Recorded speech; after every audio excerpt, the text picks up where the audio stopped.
ముందుతో compare చేసుకుంటే ఇప్పుడు donation అనేది ఎలా ఉంది? అంటే ఆర్గాన్ డొనేషన్ అనేది పెరిగిందా? లిస్ట్ అనేది వెయిటింగ్ ఎక్కువగా ఉంటుందా? ఎలా ఉంటుంది ప్రాసెస్? లిస్ట్ డెఫినెట్లీ చాలా పెరిగిందండి. లిస్ట్ పెరిగింది, ఆర్గాన్ డొనేషన్ కూడా పెరిగింది, కానీ ఇట్ ఈస్ నాట్ మ్యాచింగ్. అంటే ఆర్గాన్ డొనేషన్ రిక్వైర్మెంట్కి ఉన్నంత ఆర్గాన్ డొనేషన్ పెరగట్లేదు. సెకండ్ థింగ్ ఏంటంటే అవేర్నెస్ ఆఫ్ ఆర్గాన్ డొనేషన్ అనేది తక్కువగా ఉంది. So that government is trying to create that awareness. Organ donation యొక్క అవేర్నెస్ ప్రోగ్రామ్స్ చేయడం, కానీ మనకి తెలంగాణలో జీవన్ దాన్ స్కీమ్ ఉంది. ఈ జీవన్ దాన్ స్కీమ్లో డోనర్స్ అందరిని పిలిచి సన్మానించడం కానీ, అండ్ ఆర్గాన్ డొనేషన్ అవేర్నెస్ డేస్ని మనం సెలబ్రేట్ చేయడం కానీ, ఇవన్నీ చేస్తూ ఆర్గాన్ డొనేషన్ అవేర్నెస్ని పెంచుతున్నాము. కానీ ఇంకా మనకున్న కేస్ లోడ్స్ అనేది చాలా ఎక్కువగా ఉంది. అంటే వెయిటింగ్ పీరియడ్ ఇంకా 1 year 2 years అట్లా ఉంటుంది మనకి. ఓకే.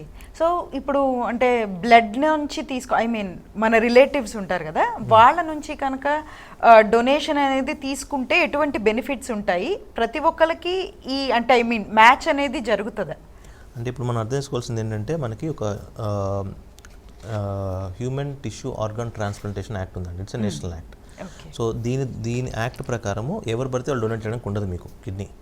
ఓన్లీ మీ ఫస్ట్ డిగ్రీ రిలేటివ్స్, అంటే mother, father, brother, sister, wife, kids, ఇంతవరకు డొనేట్ చేయొచ్చు. 2023లో వచ్చిన అమెండ్మెంట్ ద్వారా గ్రాండ్ పేరెంట్స్ కూడా ఇంక్లూడ్ చేశారు దీంట్లోకి. సో ఇంతవరకే మనకి స్కోప్ ఉంది డొనేషన్లో. వీళ్ళు కాకుండా ఇంకెవరైనా మీ అత్తయ్య కానీ, మావయ్య కానీ, అంకుల్ కానీ, ఆంటీ కానీ, పెద్దమ్మ, చిన్నమ్మ ఎవరు చేయాలన్నా కూడా మనము దాన్ని కమిటీ కేసు కింద పరిగణించాల్సి వస్తుంది. అంటే హాస్పిటల్లో మనకి పర్మిషన్ రాదు. So we have to send this case to state committee. State కమిటీలో వాళ్ళు కూర్చొని ఈ ట్రాన్స్ప్లాంట్ యొక్క ఉద్దేశం ఏంటి, ఎందుకు ఇస్తున్నారు డోనరు, అనేక మనీ డబ్బులు ఆశ చూపించి తీసుకుంటున్నారా, వేరే ఏమన్నా ప్రెషర్ చేసి తీసుకుంటున్నారా అనేది చూసి అవేమీ లేకపోతేనే మనకి క్లియరెన్స్ ఇస్తారు. సెకండ్ క్వశ్చన్ మ్యాచింగ్ అనేది ఎవరికి ఉంటుంది అంటే, ఇందాక మనం చెప్పిన ఫస్ట్ డిగ్రీ రిలేటివ్స్ ఎవరైతే ఉన్నారో వాళ్ళతో 50% మ్యాచింగ్ ఉండే ఛాన్స్ చాలా ఎక్కువగా ఉంటుంది అన్నమాట. సో మ్యాచింగ్ ఉన్నప్పుడు కిడ్నీ యొక్క లాంజిటివిటీ, అంటే కిడ్నీ పనిచేసే నెంబర్ ఆఫ్ ఇయర్స్ అనేవి కొంచెం ఎక్కువ ఉండే ఛాన్స్ ఉంటుంది. ఓకే డాక్టర్ గారు, మళ్ళీ అలాగే ఒక అపోహ ఉంటుంది, ఒకసారి కిడ్నీ ఇచ్చిన తర్వాత లైఫ్ ఎలా ఉంటుంది అన్న డౌట్ వస్తూ ఉంటుంది. సో ఒక కిడ్నీతో లైఫ్ అనేది హ్యాపీగా లీడ్ చేయొచ్చా డోనర్ అండ్ రిసెప్టర్ ఇద్దరు కూడా? 100% అండి. డోనర్కి 100% చెప్పొచ్చు, 99% అని చెప్పండి. 100% వీఆర్ నాట్ గాడ్స్. సో ఎందుకు చెప్తున్నానంటే, చాలామందికి ఒక్క కిడ్నీతో పుట్టి ఒక కిడ్నీతో చనిపోతూ ఉంటారు. వాళ్ళకి తెలియని కూడా తెలియదు. రొటీన్ స్క్రీనింగ్లో రొటీన్ వేరే ఏదో దేనికోసం స్కాన్ చేసినప్పుడు ఒక కిడ్నీ ఉందని బయటపడుతూ ఉంటుంది అనమాట. సో ఒక కిడ్నీతో మనం బతకచ్చు అండ్ మంచి లైఫ్ లీడ్ చేయొచ్చు. కానీ వీళ్ళకి కొన్ని జాగ్రత్తలు తీసుకోవాలి. ఏంటి జాగ్రత్తలు అంటే, ఒకటి వాటర్ కంటెంట్ కొంచెం ఎక్కువగా తీసుకోవాలి.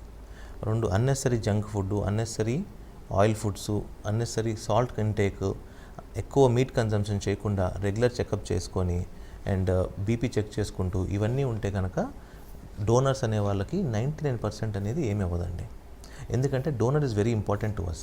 మనం డొనేషన్ తీసుకునే ముందు ఆ డోనర్కి 2 కిడ్నీలు విడివిడిగా ఎంత పనిచేస్తున్నాయి, ఇప్పుడు 2 కిడ్నీలు కలిపి బాగానే పనిచేస్తుండొచ్చు, కానీ 2 కిడ్నీలు విడివిడిగా ఎట్లా పనిచేస్తున్నాయి అది కూడా చూస్తాం మేము. ఎందుకంటే ఇప్పుడు 2 కిడ్నీలు బాగానే పనిచేస్తున్నాయి, కలిపినప్పుడు ఒక కిడ్నీ తీసేస్తాం, అప్పుడు ఈ కిడ్నీ వీక్ అయిపోయింది అనుకోండి, ఎట్లా కష్టం కదా. అందుకని donor is prime important to us. అంటే డోనర్ని ఎవాల్యుయేట్ చేసేటప్పుడు ఈచ్ అండ్ ఎవ్రీ స్టెప్లో డోనర్ ఫిజికల్గా ఫిట్గా ఉన్నాడా లేదా, ఇవ్వడానికి ఆయనకు అర్హత ఉందా లేదా, ఇస్తే రేపు ఆయనకైనా ప్రాబ్లమ్స్ వస్తాయా. ఎందుకంటే మనం ఒక పేషెంట్ని కాపాడే ఉద్దేశంలో ఇంకో పేషెంట్ని క్రియేట్ చేయకూడదు.